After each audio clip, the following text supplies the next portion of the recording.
Gonzaga Nation SI, I'm your host, Dan Dickow, with a special guest today, someone who is going to join the Gonzaga Media Network in a minute, and we will share exactly what his part will be. I'm excited to hear more about his thoughts and what he wants to provide. But without further ado, former Gonzaga baseball player, Michael Jackson. Michael, thanks for joining. It's a pleasure. Good to see you, Dan. Absolutely. So you and I went to Gonzaga around the same time, early 2000s. From our conversations in the past, there was something about Gonzaga that hooked you. Once you got on campus, once you became a part of the school, the community, the baseball team, and has kept you in Spokane and close to the university ever since. Give us a quick synopsis of why Gonzaga, how it came to be, and then what it's meant to you since then. Yeah, I mean, it goes back to 1997, right? That's when it started to be recruited by different universities, had an opportunity to go to different schools on recruiting trips like all athletes get to that have an opportunity to play at the collegiate level. Something just clicked when I got on the Gonzaga campus, had an opportunity to meet the coaching staff at the time. It was head coach Steve Hertz, hitting coach Mark Mactoff, assistant coach Travis Jewett, right? And there was just this unique family atmosphere, this aspect that it meant more than just going to play baseball. You got to witness how players spoke about the coaches, how the coaches treated the players. That wasn't the same when you went on to campuses like UCLA or even other WCC schools like LMU or Cal Poly San Luis Obispo. That just wasn't there. They were recruiting you to come play baseball. Here you had an opportunity, it felt like, to become part of almost a brotherhood, part of a community. And when I chose to come here, that was almost putting it too lightly, right? I mean, it's my first alumni game that we took place the first fall when I was a freshman in '99. We probably had 70 guys come back. I mean, this is baseball. 70 guys come back, and it was a gigantic, almost like fraternity get together, like a family reunion. That's when you realize how special Gonzaga University is, right? And I've got a little bit of a unique tie because I played here, but I also married my wife of almost 20 years, Heather, formerly known as Heather Hertz. So my coach's daughter. So in an essence of truly being a family, Gonzaga's become that family, right? You look at the number of brother and sister-in-laws that have degrees from GU, relationships that I still have today, that I continue to gain from the university, is something that I could have never even fathomed as a 17, 18-year-old recruitable athlete, and it's one of those things that I think America is starting to see through Gonzaga basketball. They get to see how special GU is. It's just a different vibe, right? We hear the jokes, America's team and things like that, but the reality is it's an amazing program with an amazing story, more importantly, an amazing integrity. And it's just something that I don't think is easily comparable to anywhere else in the country.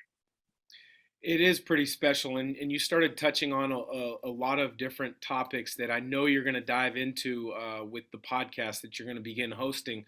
But I think the big theme for me is, the uniqueness of Gonzaga, and that people are finally starting to see with, Gonzaga Nation SI, the project that we're working on here through SB Live Sports is, basketball is just the starting point to be able to allow other people in other sports to be able to tell their stories. We're glad to have you on board now to tell your stories. We're going to be diving into other sports and other avenues where other former student athletes like yourself can share their memories and experiences. When you look back at memories and experiences, is there one that you can look back and say, I can't believe that just happened? And I'm sure there's a lot of them, and that's a loaded question. But give us one or two quick memories that just makes you think, I don't think that could have happened at any other university. Oh my gosh, it's you have a treasure trove of them, right? And when you start talking about Gonzaga baseball, right? It was the essence of it would have been my sophomore year. We had an opportunity to share in the WCC title, right? GU hadn't been to the WCC title game in quite some time, right? And we inched our way. We say we backed our way into the championship a little bit on this last weekend against LMU, right? And we kind of creep our way into it, and we find out after losing the homestand, pretty anticlimactic, right? That we tied for the WCC title, right? And all I can tell you is remembering standing out in right field, we're in a team huddle, all of us out there waiting, wondering, thinking that we probably potentially flushed it away, right? And out comes head coach, Steve Hertz, coming out like an 8-year-old on Christmas morning, right? His arms are in the air. He's running at us, right? Full blast, not the smallest guy in the world, right? Coming at you full blast with this grin on his face. And the celebration that occurred in the outfield, the dog pile, the fun. I get goosebumps talking about it now. Because I've got friends that were a part of that team that, I spent the weekend with Sam Hess today. He was one of our catchers back then. And this weekend, and when to be able to go through that with individuals like that, but more importantly, to see the celebratory face, what it meant to Coach Hertz. It wasn't about Coach Hertz's accolades. It wasn't about his record.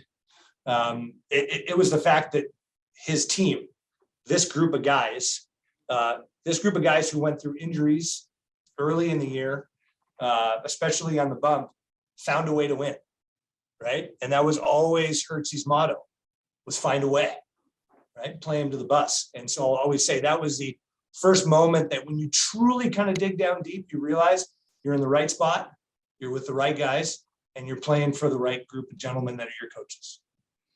I love that. And I know, speaking from my own personal experiences with the basketball team, there are similar recollections that I have, and that Adam Morrison and I have shared some of those same ones during the course of our shows this year.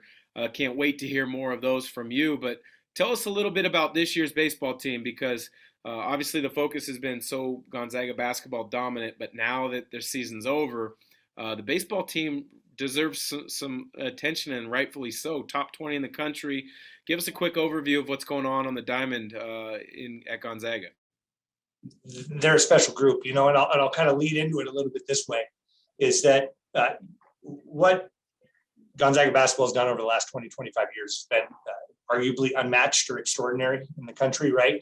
I want to kind of go back 15, 16 years maybe into the early 2000s when we were really starting to prove that we were going to be there every single year, that we had athletes on the team like you that could go excel at the next level, right? It was starting to prove its weight across the country.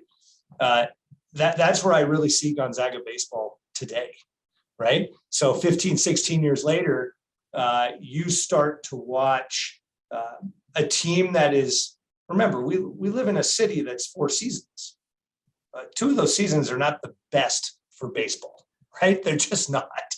And you start to look at it, we have to work all winter indoors versus the UCLAs, the Texas, the Floridas, the Vanderbilts. They can practice outdoors all year long, right? So we can't do that. So usually we tend to have a slow start. What this team this year, we're 18-7. We're 13-3 on the road. Okay, we're 13-3. We just came out this morning. We're 15th in the country. We had an opportunity to go sweep at Oklahoma State. If anybody's a collegiate baseball fan, okay, and here's at Gonzaga University in early spring, goes to Stillwater, Oklahoma, and takes 3 from the Cowboys, should be clamoring at wanting to come and watch these boys. Because, you don't do that by fluke. You might win 1, you might win 2, but you don't sweep Fullerton, sweep Oklahoma State, and frankly, win every series all year long, right? And you do it with what could potentially be not only the best starting rotation on the pitcher's mound in I would say, at least in recent memory. I go back and maybe even say historically, Coach Hertz will kind of challenge me on that a little bit. We'll have him on one of the shows. I promise you that. Awesome. Can't wait. But you look at this starting rotation, we've tended to always be one pitcher shy of an opportunity to extend beyond a regional to get to a super regional. We've got 4 guys on our team that throw the ball at 95 miles an hour plus. I mean, that's so hard for me to even still get my arms around it. I do color for the home games, right? I mean, it's still hard to get my arms around it, but you're starting to see the makings of an unbelievably special roster. You're seeing it with the youngest roster in the WCC. So think about that. We're first place in the WCC. I understand it's early April, right? But we're the youngest team. We're in first place. Okay, we're 15th in the country as of this morning. We're doing it with an injury to one of our starting pitchers, which shows our depth, which I think is huge.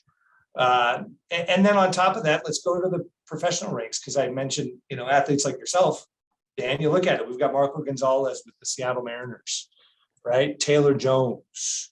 I mean, we can go through the line list of Eli Morgan, Jason Bay, right? Clayton Mortensen. We can go as far back as Mike Davey, Tom Gorman. But we're starting to gain the clout at the professional levels that the athletes that come out of this program have staying power.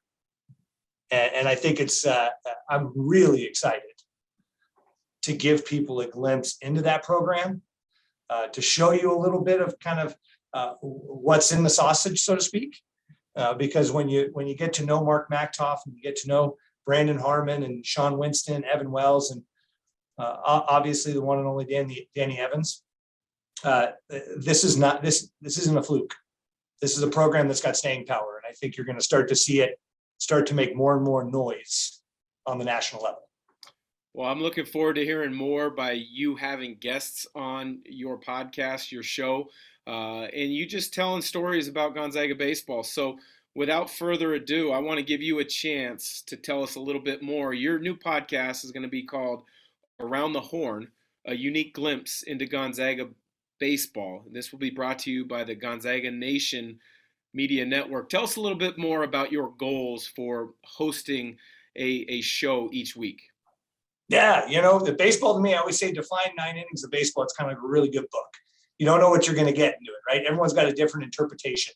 The one thing, the fingerprint about Gonzaga baseball is the unique personalities that make it up, right? Their thought process, their approach. And so what we really want to kind of achieve at the end of the day is to put those personalities in front of us, right? Get 20 to 30 minutes a week with them. Past players, current coaches, right? Other unique individuals that are tied to the program, and get their glimpse, right? Ask them their unique stories, their questions, their thought, right? And then really start to paint a picture. So when you get to watch Gonzaga baseball, whether you get to watch them on TV, you get to watch them in person, you'll start to draw a connection to them, right? You'll start to draw that affinity to them. And it's, to me, Mark Mactoff, who's now the head coach, was the hitting coach when I was here, right? Fall 1999, he comes into our locker room, this little tiny locker room behind, well, you know where it was, in the Martin Center, right? Tucked in the corner, and we're sitting there on couches that we got at a garage sale, right? Those were ours. And he comes in and he's giving us our pep talk speech, kind of laying the law for fall ball. And he takes a deep breath and he looks around and he goes, gentlemen, you have enough talent in this room to shock a nation. I'll remember it for the rest of my life, right? We had the makings of Jason Bay in that room. We had who multi-year Major League Baseball player, Silver Slugger, Rookie of the Year, All-Star, right? But those words, right? You have enough talent in this room to shock a nation. There's enough talent in the clubhouse at Gonzaga University this season to shock the nation. And I think 15th in the country is just kind of scratching the surface. And we kind of want to give you a little bit of a glimpse into that. Well, I love it. I can't wait to hear more stories from yourself and your guests. Thanks for joining today and giving us a little bit of a glimpse of what your baseball podcast Around the Horn is going to be all about. Yeah, thank you, Dan. I'm really excited. I look forward to it.